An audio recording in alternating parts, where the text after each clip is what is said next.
Hi, today we are going to talk about probability. Have you ever wondered how do different card games work, or different games in casinos work, or in real life when somebody predicts that there's 70% chances of some event happening, how do we calculate that? How people say that there's a 60% of chances of an event happening? Or let's say there's 30% chances only that this event is not going to happen.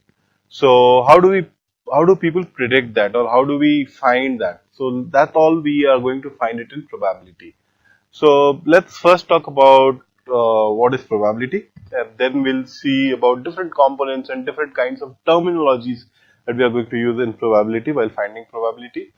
And then we'll see some cases, some games that are played in casinos, or in your with your friends, some card games, or in real life. How do we can come up with different kind of questions, and how do we solve it using probability, right? So the first thing that need to know about probability is what is probability. So probability is basically finding how much chances are there, how much chances is there of an event happening, how much is it in favor of you or it is not in favor of you? How do you calculate that, right? So before understanding that, you need to know what the few things that are necessary that you should be knowing. The first is a sample set.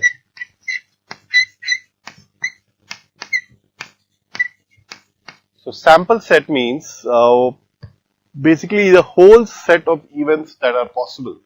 For example, when you toss a coin, what are the chances, what are the things that can happen? You can get a head, you can get a tail. Is there any other possibility? No. So my sample set here is head and tail for a coin toss.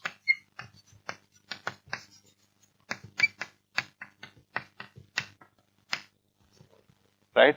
Head and tail. Then, let's say you throw a dice. What are the chances that you can get? What are the chances of numbers that you will get? Either you will get a 1, a 2, a 3, a 4, a 5, or a 6. You cannot get a 7 when you throw a dice, a single dice. You cannot get a 8. It has to be either 1, 2, 3, 4, 5, or 6. So my sample set then becomes 1, 2, 3, 4, 5, 6. So basically the sample set is the set of all the possibilities that can happen when for an event. So when you throw a dice, for a dice, the sample set is 1, 2, 3, 4, 5, or 6, right? Similarly, when you take a pack of cards, right, you have numbers A, 2, 3, 4, 5, 6 up to 10, and then J, Q, K. And then you have for each color or each number, you have four different suites: the hearts, the clubs, the spades, and the diamonds. And then you have colors, red and black. So the heart and the diamonds are in red in color. The spade and the clubs are black in color. So you can find basically different combination of these. Let's say I want a jack of diamonds. So how many jack of diamonds are there? So jack of diamond is just one. But if you see in a pack of cards, there are four suites, colors are 2, the different numbers are 13. So you have 13 of each suit, 26 of each color, and then 1 of each type. For example, ace of diamond is just 1. Ace of club is 1. So for each number, 2, 3, 4, 5, or 6, you have 4 different suite. You have as I said, a spade, a club, hearts, and a diamond, right? So then, when I pick a card, my sample set is 52 different cards, because all the 52 cards are different. You cannot, say there are 2 ace of diamonds, something like that. So there are 52 sample set. But if I say color of the card is my event, then it's only 2. Either it has to be a red, or it has to be only black. Or if I say suite of the card, then the sample set will only be 4. Either it will be heart, diamond, or and so on, right? So then the sample set depends on what kind of question is being asked. Other examples are, for example, whether it's going to rain or not today. So either it's going to rain or it's not going to rain. So that is my sample set. There's nothing else that is possible. So basically, sample set is the list of all the possibilities that are there, right? Then let's talk about favorable and non-favorable event.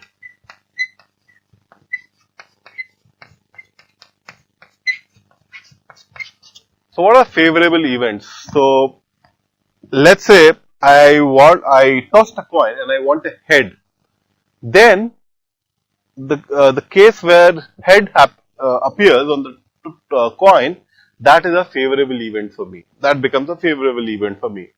Similarly, picking up a red card from a pack of cards is what I want. Then when I pick a card and I get a red card, that's that's a favorable event for me. And picking any other color card, that's an unfavorable event, right? So that's a favorable event, right? And unfavorable, which you do not want to calculate. I mean, which you do not want to consider. So that's unfavorable. Then you have mutually exclusive events.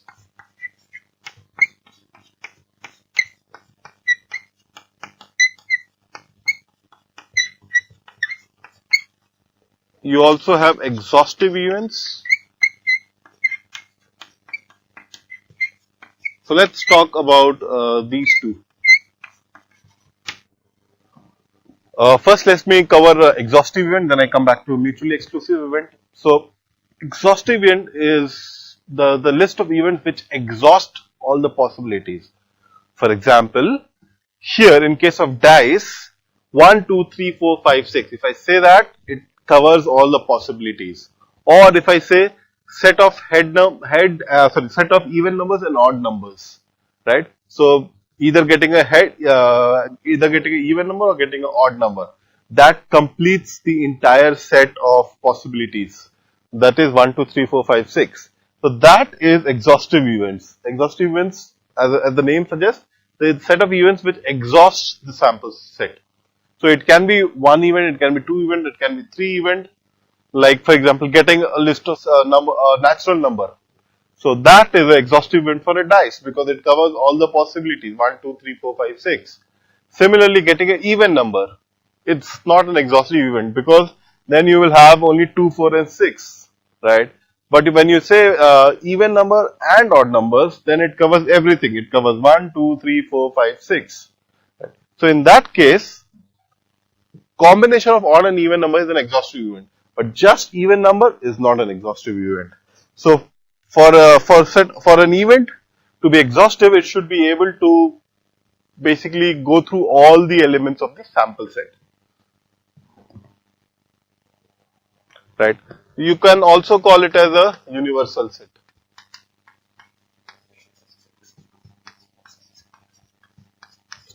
Right?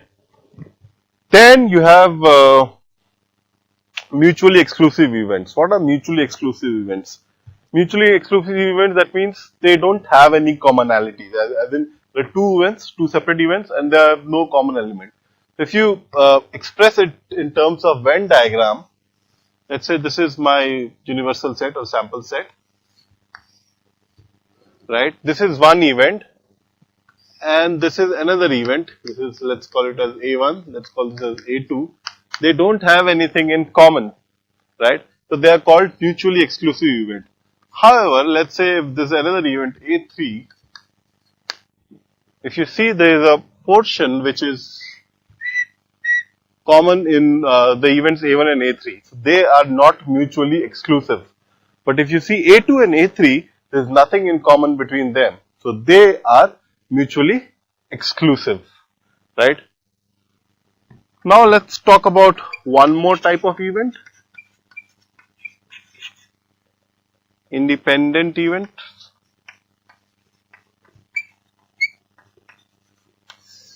Right. So independent event, as the name suggests, that the two events don't have anything in common. For example, let's say I toss a coin, right? I get a head, and then I toss the coin again. Does it matter what I get in the first toss uh, changes the possibility of getting a head or tail in the second term? No, they are two completely independent events. What you get in first toss doesn't impact what you get in second toss. They are completely independent events. So if you have a 50% chances of getting a head in the first, in the second also you have a 50% chances. I will talk about how to calculate this 50% later on, but there are equal chances of getting a head and tail in each toss, and it doesn't matter. Let's say you toss coin 10 times or 100 times, and each time you have got a head. So it is not sure in the 101st chance you will also get a head. There are equal chances of getting a head or a tail, right? So the previous terms do not matter. These tosses are independent of each other. They do not impact the occurrence of any event in the next term, right? Another example is, let's say I throw a dice and I pick a card from a deck of cards, right? So it doesn't matter what appears in dice. It doesn't matter whether I got an even number or I got an odd number. The card that I pick from the deck of cards will have no impact from whatever has appeared on the dice, right? So you got an even number, it doesn't matter. You can pick a red card, you can pick a black card. You throw a odd number, still doesn't matter. You can pick a red card or black card with equal chances, equal probability. So because of the first event, the second event doesn't have any impact on it. I mean, they are completely independent of each other. So these are called independent events. So once you know these terminologies, let's now talk about how to calculate probability, right? So let's now talk about finding probability of any event. So if E is any event, let's start with a simple event. Let's say tossing a coin and getting a head, right? So probability of event E, which is P of E, is given by number of cases where the event is it's favorable. So basically number of favorable event by your sample set. So when you're tossing a coin, your sample set is head or tail, right? So the number of samples elements in sample set is 2. Number of events in sample set is 2. And the event that you're finding probability for is to get a head. Now the probability of that is 1. So your probability would be 1 by 2. Correct? This is for tossing a coin. This is your event. I mean, this is the thing what you're doing, and getting a head is your event, right? So probability of getting a head when you toss a coin is 1 by 2. Same thing is for getting a tails also. So if you see number of events of getting tail is 1 and sample set is 2, because this is your sample space, right? Now let's say I toss 2 coins and I want to get 2 heads. What is the probability of getting 2 heads? So in that case, my sample set becomes, I can get a head and a tail in the first and the second chance, or I can get a head and a head in first and second chance, or I can get a tail and a head, or I can get a tail and a tail, right? So now my number of elements in sample space is 1, 2, 3, 4. There are 4 cases that are possible. Is there anything else that we can think of? Probably no. I mean, there's nothing else that can happen when you toss 2 coins. So the question here is, what is the probability of getting 2 heads? So in this case, the favorable event is only this one, nothing else. So my probability becomes 1 by 4, because the number of favorable event is 1 and number of sample space is 4. Let's say I want to find a probability where or find probability of getting no head or getting at least one head. At least one head. That means you can get one head or you can get two heads, right? So let's try to find the probability when you get at least one head.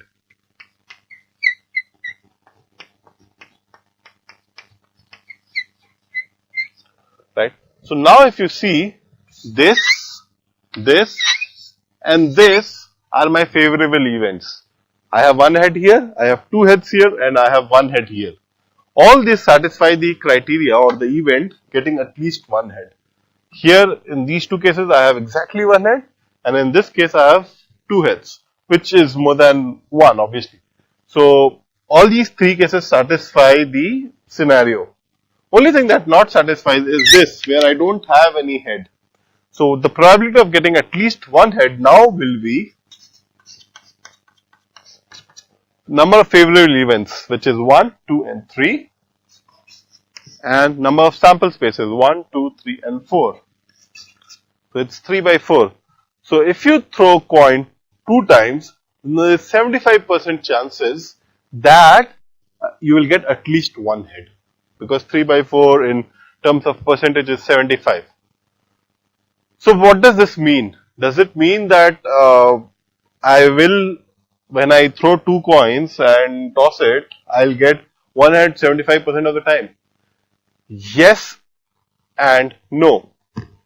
Now why I say no, because if you toss, if you're doing this experiment 2 times, maybe both times you'll get both tail. So there's no certainty that it's going to happen. It only talks about the chances that it is going to happen. Why I say yes? Because when you increase your number of trials, let's say you do it 10,000 times, right? So most likely around 75% of the time, that is 750 times, it will be at least one head. You increase your, it will be very close to 750 trials, if not 750.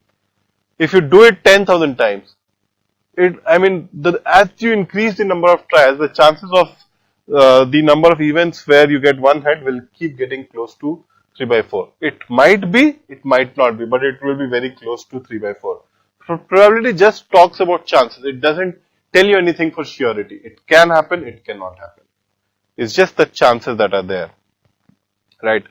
So, when we say this 3 by 4, we say that out of 4 chances, I think if I do the trial 3 times, I will get. If I throw the coins twice 4 times, then there are 3 tosses of 2 coins each, where I'll get at least one head, right? So this is about calculating probability for simple events. Now let's complicate it a bit. Let's look at some other questions. Okay, there's a very interesting game in casinos which is called roulette. Now, how does this work is there are 36 numbers on a circular board, something like this. 1, 2, 3, 4, 5, 6, 7, 8 and so on till 36. There is intentionally a blank space is left. I will talk about it later. But as such, if you see there are 36 numbers, then there are numbers written like this. 1, 2, 3, 4, 5, 6, 7, 8, 9 and up to 34, 35, 36, right? The alternate numbers are of color red and black. So let's say this is red, this would be colored blue, this will be colored again red, this will be blue, red, blue, like that. So the colors of alternate numbers are different. For example, the odd numbers are say red and the even numbers are say blue, right? So there are many ways to place a bet in this situation. For example, you can bet on one single number. Let's say I want to bet on number 8. what happens is there's a ball that is available here. It is rotated, the ball turns around and then finally settles down on some number. Okay, it can be anything. There are equal chances of that ball settling on any of these numbers. It can settle anywhere, and people will place bet based on from this board how much ever money they want to put. Now, if they put on one number, now let's say there are just 36 slots here, right? So my sample space is 36 totally. So which if you write it down, it will be 1, 2, 3 and so on up to 36, right? So the number of events in sample space is 36. And I have placed my bet on number 8. That means I want to get the ball to settle down on number 8. So my favorable event is just 1, right? Which is getting number 8. So my probability of that happening is 1 by 36, right? Now instead of doing this, I can also place a bet on, let's say, this column, or I can place a bet on this row, or I can place a bet on any number which is red in color, or I can place a bet on any number which is blue in color, or I can place on any 4 numbers, right? Or I can place bet on any 2 numbers, right? So what this means is, if I place my bet on any column, so if the ball settled down on any number which is on this column, let's say 1, 4, 7, 10, 30 and so on, then I win. I also win if I place bet on this row and the ball settled down on any of the numbers on this row, for example 4, 5 and 6, right? I also win, let's say I've placed a bet on red, then I win when the ball settles on any slot which is red in color, which can be 1, 3, 5, 7 and so on. Correct? So how much I win, it depends on what kind of bet I have placed and what is the probability of my winning, right? Now let's say I placed my bet on a red number, right? So the probability of that happening is number of red color slots would be, because they are alternate, so there will be equal colored red slots and equal colored blue slots. So probability of that event happening, that is getting a number which is red in color, would be 18 by 36, because the favorable events in this case is 18. Similarly, if you place anything on this column, then the probability of it happening is, there are 12 numbers, because 12 numbers in each column. So probability of that happening is, first column, 12 by 36, which is 1 by 3, right? Similarly, I can calculate for this also, this row. In this case, there are 3 possibilities, right? There are 3 favorable events for me. So probability of a row is 3 by 36, which is 1 by 12, right? Now you see the probability of winning is different in different cases. It depends on how you have placed your bet, right? So the prize money is also dependent on how you have placed your bet. So in usually the casinos, if you place it on just one number, right, then you win 36 times your original number. Let's say you have placed 10 rupees, then you win 360 rupees, because it gets multiplied by inverse of the probability. So in this case, the probability is half, so your money will become double. In this case, your probability of winning is 1 by 3, so your money will triple. In this case, it is 1 by 12, so money will become 1 by 12 times. So this gives a fair chance to the person who is playing and the casino owner. But what usually is done in casino is there are 2 slots which are kept empty, right? That means nothing is there. So in these 2 cases, nobody wins. If it comes here, nobody wins. So if this is the case, then your sample space now becomes 38 because there are two more slots which are empty, right? So though there are 36 numbers, the sample space becomes 38 because there are two empty slots. So now the balance is shifted slightly in the favor of casino. The casino has slightly more chances of winning it, right? So this example I gave basically to show you different scenarios in which you can place the your numbers and then how you win it in casino, right? We will take some more examples like this later on. Let's talk about another simple example or another examples based on the concepts that we have learned. So the question is, you toss a coin 5 times, right?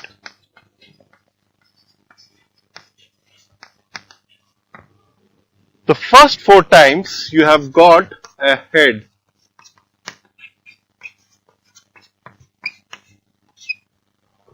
What is the probability of getting a tail in the 5th chance? Tails probability. Now, as I said in my previous examples and previous description, that if you toss coin n times, it doesn't matter what have you got in the previous n minus 1 times.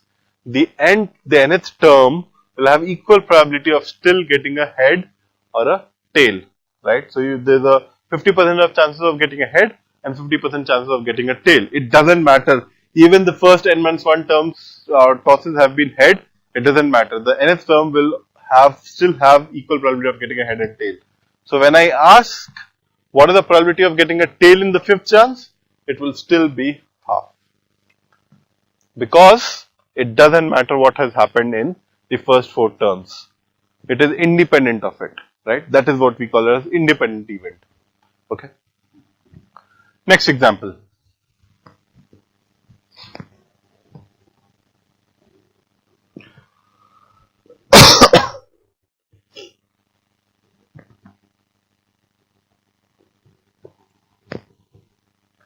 Now, event can not just be one event, it can be combination of many events. Like you toss a coin and you take a card out of a deck of 52 cards, right? So I am tossing a coin and I am picking a card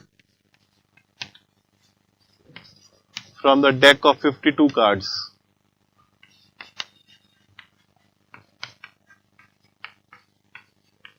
Right?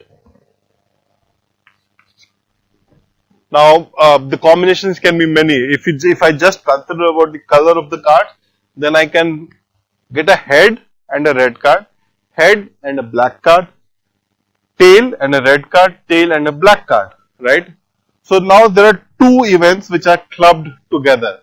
So how do I calculate number of possibilities in that case, right? So to understand this, let's look at another example and then we'll come back to it. Let's say you want to go from A to C and in between you also have to go to B. You have to go A to B and then B to C. Now from A to B, there are 3 ways to go, let's say. And from B to C, there are 2 ways to go.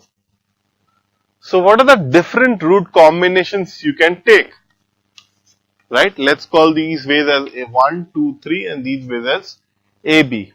So I can go via 1 and then I can take a A or a B. I can go via 2 and then I can take a A or a B. I can go via 3 and then I can take a A or B. So for every way that I take here, I have 2 possibilities here. So here, for every way I have 2 possibilities. So for 3 ways, I will have 3 into 2 possibilities, that is 6 possibilities. So if there are m ways to go from A to B and there are n ways to go from B to C, then the total number of possibilities would be m into n. Right? So applying the same logic here, let's say we are talking about what we get on the coin, head or a tail, and what number we or what suit we get in the card. So if we talk about suit, it will be diamonds, spades, hearts, and clubs, right?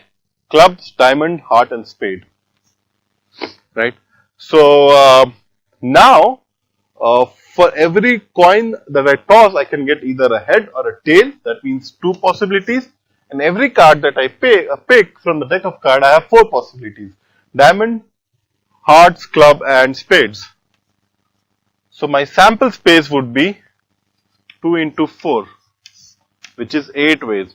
So I can get a head diamond, head spade, head hearts, and head clubs, or a tail diamond, tail spade, tail heart, and tail club. Similarly, if you talk about numbers here, whether you get 8, 2, 3, 4, 5, 6, 7, 8, 9, 10, J, Q, K, then in that case I have 13 possibilities here. So sample space now will become 2 into 13, which is 26 ways, right? Now, let's take a question based on this.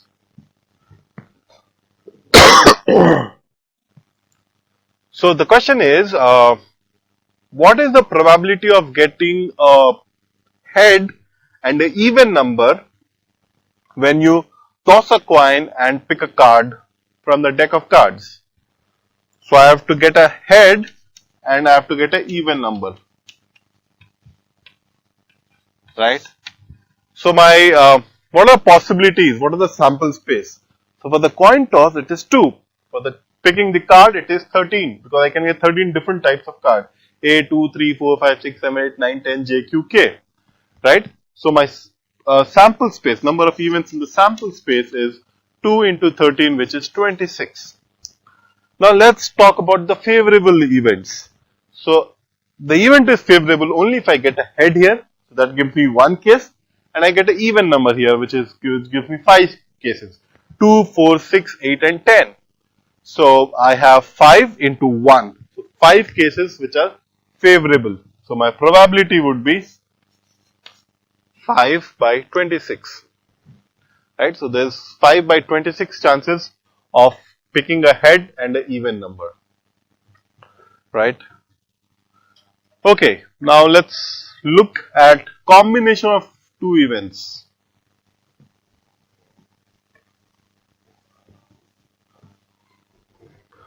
So when you have independent events, let's say 2 events, A and B, which do not have any dependency on each other, that means they're independent, then how do we calculate the possibilities when both the events have to happen together?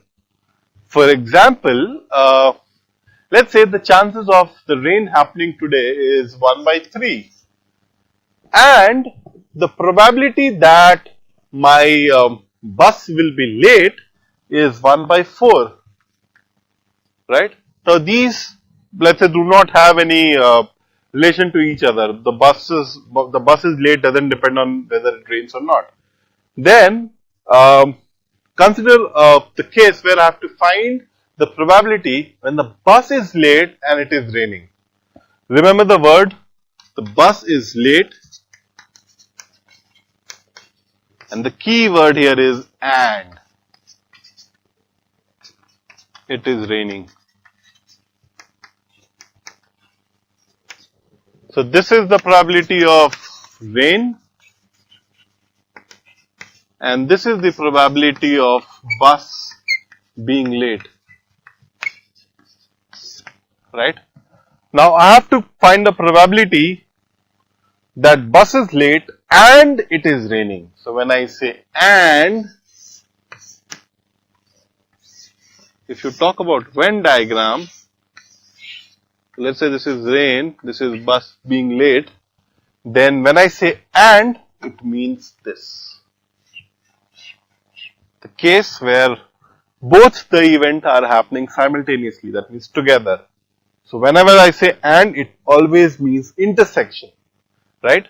So in that case, P, rain is happening, it's raining that is, and bus is late, So you write it as P intersection B. That means it is common to both the event. What is common to both the events? That we represented by intersection, that we would have studied in sets. So the same thing. So in this case, when the events are independent to each other, then it is given by probability of event A, which is raining, into probability of event B. That means bus is late. Right? So the probability will now become 1 by 3 into 1 by 4, which is 1 by 12. That means that the chances of it raining and bus being late is 1 by 12. Okay? Now, based on this, let's try to do some more problems. Let's say there are two guys, A and B. They are playing a game. And the game is whoever gets a head first wins. And A has to start the game. A starts the game.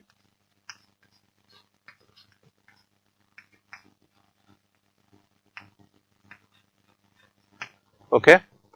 So whoever gets, both of them tosses the coin one by one. First A tosses, then B tosses, then A tosses, then B tosses.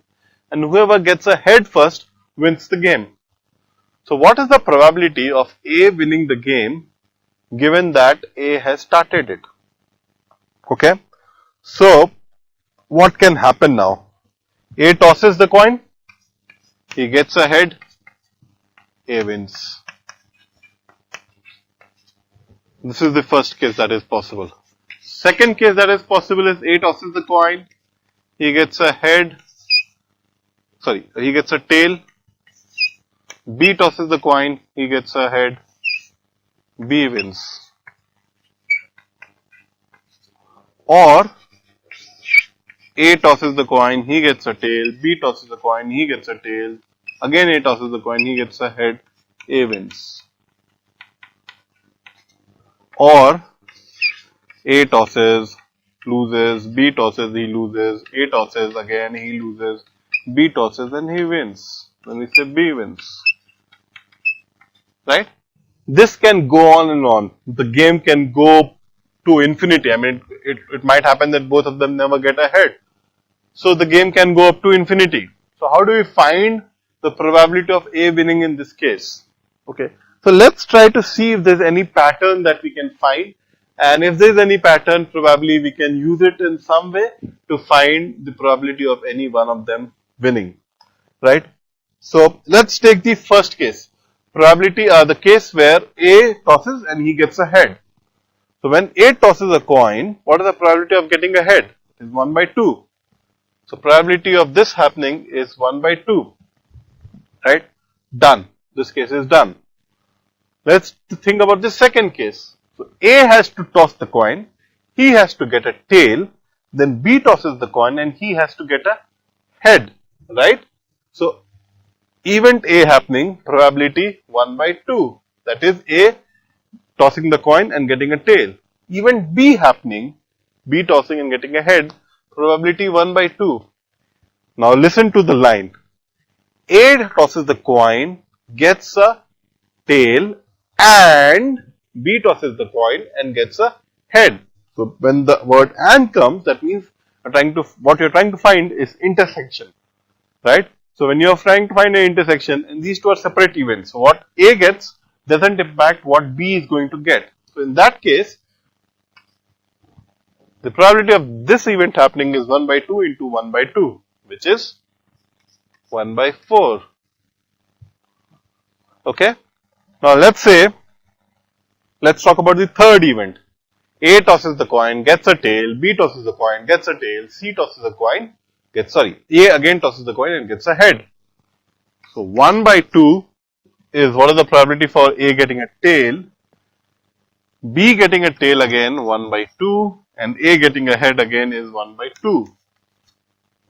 And the case is A tosses the coin, gets a tail, and B tosses the coin, gets a tail, and A tosses the coin and gets a head. So all of these would be multiplied 1 by 8. Okay. Again B winning, tail, tail, tail, head. 1 by 2, 1 by 2, 1 by 2, 1 by 2. So 1 by 2 into 1 by 2 into 1 by 2 into 1 by 2. Right? So which is 1 by 16. Right? Now, we have to find the case where A wins. Okay? Overall. If you see here, A wins is this case, and if we have to write one more case, it would be probably 1 by 32. Because A gets a tail, B gets a tail, A gets a tail, B gets a tail, and A gets a head. Right? So 1 by 2, 1 by 2, 1 by 2, 1 by 2, 1 by 2, all multiplied together will give you 1 by 32. So if A has to win, his probabilities are in the first chance is 1 by 2. Or, now listen, there's a different word. We had and, now we are having or. A wins in the first term, or A wins in the third chance, that is his second chance, that is, or A wins in his third chance, right? Or A wins in his fourth chance, or A wins in his fifth chance. So whenever I say or, it means union, right? So and means intersection, or means union. So when you're doing union, as you do it in sets, A union B is A plus B minus A intersection B, but here this and this doesn't have any intersection, so it's simply A plus B in this case. So probability of A winning overall would be 1 by 2 plus 1 by 8 plus 1 by 32 and so on, and this will go on up to infinity. Now if you see a pattern here, 1 by 2, 8, 32. So this is a GP, right? With first term as 1 by 2 and common ratio as 1 by 4. 1 by 2 into 1 by 4 is 1 by 8, 1 by 8 into 1 by 4 is 1 by 32, and 1 by 32 into 4 would be 128, so next term would be 1 by 128. You can write it down and verify it. So this is an infinite GP with a common ratio of 1 by 4. How do I find the sum of infinite GP? Some formula for finding sum of infinite GP is A by 1 minus R, where A is the first term, R is the common ratio. In my case, A is 1 by 2 and common ratio R is 1 by 4. So sum till infinity would be 1 by 2 by 1 minus 1 by 4, which is 1 by 2 by 3 by 4, which will give me 2 by 3. Right? So chances of A winning would be 2 by 3. What are the chances of B winning? So we can find it using this 1 by 4, 1 by 16, 1 by 64 and so on. So P of B winning would be 1 by 4, 1 by 16. If you calculate the next term, it will be 1 by 64 and so on. So in this case, A is 1 by 4, R is 1 by 4. So probability of B winning would be 1 by 4 by 1 minus 1 by 4, which is 1 by 3. Right? So that takes me to the case, that means total probability of mutually exhaustive events would be 1, always. I mean, or the events which totally encompasses the sample set, if you find the union of it, it will always be 1. Probability can never be more than 1, because there can never be more than 100% chances of an event happening. Max it can, yes, it will happen. So that is probability 1, that is 100%. You can never get a probability more than 1. Here if you see, we got probability of A winning is 2 by 3 and probability of B winning is 1 by 3. You sum them, 2 by 3 plus 1 by 3 is 1. That means either A will win or B will win. Right? That's my total set of events, and that's the total probability, which is 1. Right? So there we can twist the question here in some way. The question asker can tell you that the coin is biased and the probability of getting a head is 2 by 3 and probability of getting a tail then would be 1 by 3 instead of being it a fair coin. So whenever we say a fair coin, it means the probability of heads and tails both are half. But if it's a biased coin, then the probability will vary depending on how biased the coin is. Okay, so that completes this question.